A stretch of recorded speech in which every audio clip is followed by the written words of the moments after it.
Today I am starting a journey that will put my shiny Pokemon luck to the ultimate test. I am beginning my first ever shiny Nuzlocke.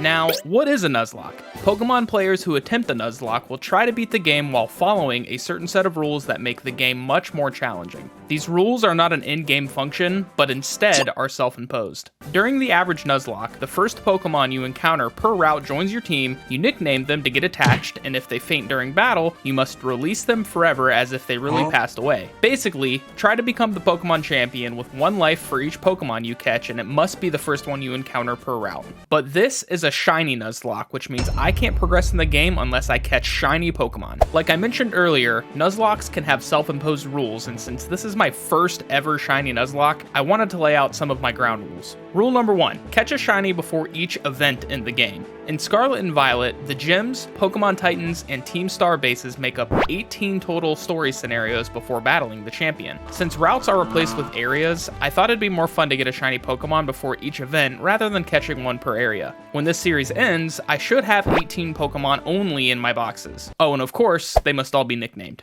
Rule number 2, no duplicate shinies. Rule number 3, skip rule number 2. I originally thought I didn't want to duplicate shiny Pokemon for my team, but since they're extremely rare, I need any help I can get to progress. That means if I encounter a shiny that I already have, it's fair play. But if I fail at catching it or I knock it out, I can't reset the encounter. Rule number 4, my shiny Pokemon get 3 lives. Since they're shiny and there's potential to be hunting for hours for a single Pokemon to progress, they get to live a little longer even if they faint. But after 3, they're out. Final rule. I can use outbreaks for shiny hunting, but the outbreak must remain a mystery. If the outbreak has been discovered due to a Pokedex entry, then I cannot hunt for a shiny there. That way I can increase my odds of a shiny, but keep it fair since I'm not deciding the Pokemon. This means I can either go for a full odds shiny or go for the best odds of an outbreak before each event. With these rules in place, I was ready to begin my journey.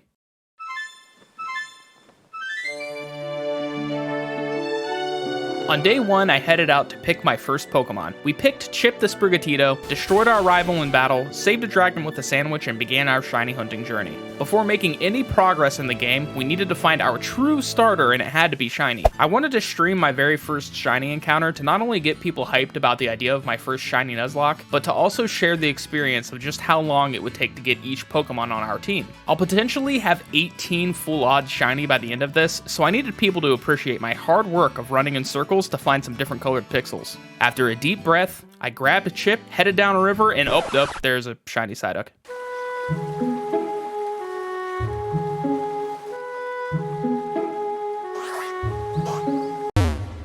Everybody, meet Blue, the official starter for my shiny lock. I couldn't believe how fast this first encounter was. It took me hours of my playthrough in Scarlet to get my first full odd shiny, and we already got it within minutes of hunting. Maybe this was a sign of good things to come. Unfortunately, Blue didn't have the best nature. She was jolly, which increased her speed in battles but lowered her special attack. We trained together by battling trainers and wild Pokemon before making our way to school. After arriving in the city, we purchased Blue some cool shades to give her some confidence when attacking, but until we changed her nature, she's stuck wearing them. After saving Penny from bullies, we spammed A for 30 minutes through school and then headed towards out the east gate. I was thinking about challenging the first Titan. I had a water-type Psyduck, and since my dragon could power up after defeating the rock-type Titan, I figured it would be a breeze. While heading towards the Titan, I took a step back and thought, this was the exact path I took for my first playthrough. I wanted to mix things up. I turned around and headed out the west gate in Messagoza instead. On top of wanting to take a different path during this playthrough, the grass gym was in the original direction I chose to go. I would probably get wrecked with only having a water-type duck, so the first goal I had was to get a second shiny that wouldn't get defeated so easily. Oh, by the way, Blue wanted me to remind you all to subscribe if you've made it this far into the video. It helps a ton and gives Blue confidence in battles. Thanks everyone!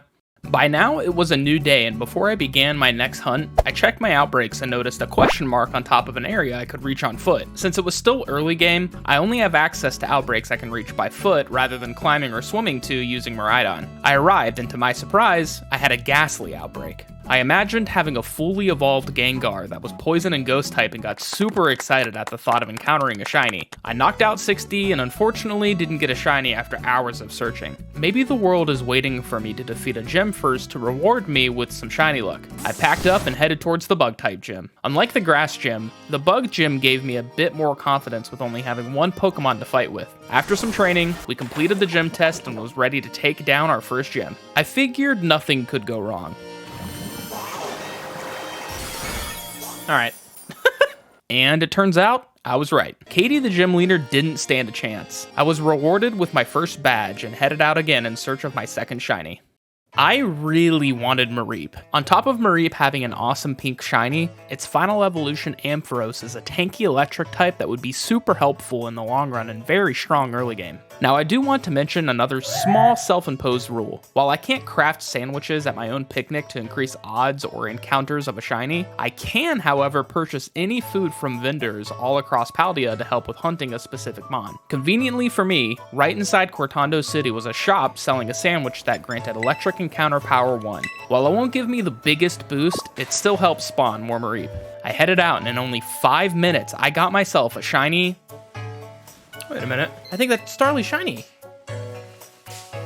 Right? Let's go! Our second one! And it's a Starly. That's okay though. Okay. I actually wasn't even that sad. In fact, I was pretty stoked with how fast it had happened. I didn't even have a buff to encounter a Starly, and both shinies on my team were found just minutes after needing my next Pokemon to progress. I named him Apollo and trained him up with some battles. Apollo leveled up quickly and evolved into a Staravia, our first evolution on the team. Oh, already? Yeah. The three of us headed out with our eyes set to defeat the first Titan. We made our way through the small ravines of Area 3 to find a massive cloth stuck to a wall. This was our first Titan encounter. With Arvin's Shelter and my Psyduck, we had no problem taking him down. Afterwards, Arvin made some sandwiches with the herbs he found and powered up our Miraidon. We pushed forward by battling some more trainers and Pokemon before arriving at our second gym. The test here was to find 10 Sunflora. We ran around with our new Speedy Dragon and easily completed the challenge. All that was left to do was battle the gym leader, Brassius. Brassius? Brassius. I don't know how to say it. Since I now had a pretty strong bird, I was ready to sit back and watch Apollo take on all three with ease. He made quick work of both the Petalil and Smoliv Brassius had. Up next was Sudowoodo, a rock-type Pokemon. Going into this fight, I knew it was rock-type, but I also knew the gym leaders terastallized their Pokemon right away. A quick reminder for people that don't know, but terastallizing a Pokemon basically means you can change a Pokemon's type into a different type while also powering up the Terra-type moves. This Sudowoodo is normally a rock-type, but terastallized into a grass type. With this information, I knew my flying type move would be super effective against the now grass type Pokemon. Oh no, wait. I was worried about that. Okay, I knew it had rock moves, but I didn't think it would take 2 hits to knock out the Sudowoodo. Luckily, Blue was a water type and had resistance to rock type moves. I defeated the second gym with Blue, shaking my head at the silly life we lost. Stay strong, Apollo. We have a lot of game left.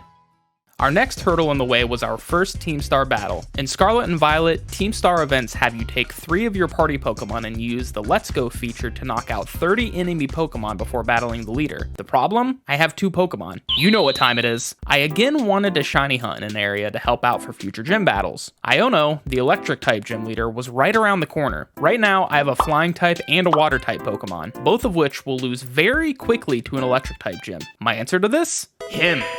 On top of Clodsire being a perfect friend-shaped Pokemon, it's a ground and poison type which would be very good against the electric gym. I was a high enough level to head to the swamp area in the southeast part of the map and start looking for a shiny Wooper who would then evolve into Clodsire. Along with Wooper encounters, this area has Krogunk, Mudspray, Goomy, all of which I'd love to have moving forward. The one bad thing though is that it's pretty close to a river and the last thing I need is another water type. I started running around imagining how perfect our team would be with a shiny Wooper. Yo, yes, it's a Choodle, shiny Choodle. Why are my full odds hunts easier than anything I've done in Scarlet? Let's go, dude. Well, Wooper, it wasn't meant to be. Everybody, meet Shelly the Choodle. Shelly appeared very quickly after only 10 minutes of hunting. I'm not quite sure what is going on with all of my full odds hunts so far, but there's no way this luck will last forever. We trained up Shelly to level 22 and she evolved super fast into a Dreadnought. Nice. With that, the three of us were ready to battle Team Star. We breezed past the 30 grunt Pokemon and made our way to the fire-type Team Star leader, Mela. I was ready for my water-type Pokemon to carry the team through her Pokemon. Her first Pokemon, Torkoal, was a little tanky, but Blue was ready to take her down. We spammed Aqua Tail until we... Wait. Oh, come on. I'm so mad. Another very silly death with only me to blame. Blue had her first death. I think it's time I take low HP a bit more serious and factor in missing attacks. We sent out Shelly to finish the job against Mela and her giant car. Before thinking about the next step, we caught up with Penny before leaving the base. 2 gyms, 1 Titan, and 1 Team Star base down already. We had 4 events completed but only 3 shiny Pokemon. I think it's now time to finally get our Outbreak shiny. I hope you all liked part 1 of this journey. I don't know why, but I originally thought I could fit an entire shiny lock into one video. As I wrote the script of this, I quickly realized that it would have to be split up into episodes. I'll keep working hard on the shiny lock and get the next video done when I can. Thanks for your patience as I keep working on the series. I also wanted to share some art someone made me to help celebrate with my new partnership on YouTube. While my Snom video rolled out, I applied for partner and was accepted. So again, thank you so much for the support. It's because of all of you that I've made it this far, and I hope to keep making videos for a long time. If you have any art you want to share, tag me on Twitter or share it in our Discord. I'll make sure to include it in the next video. I'll see you all in part 2.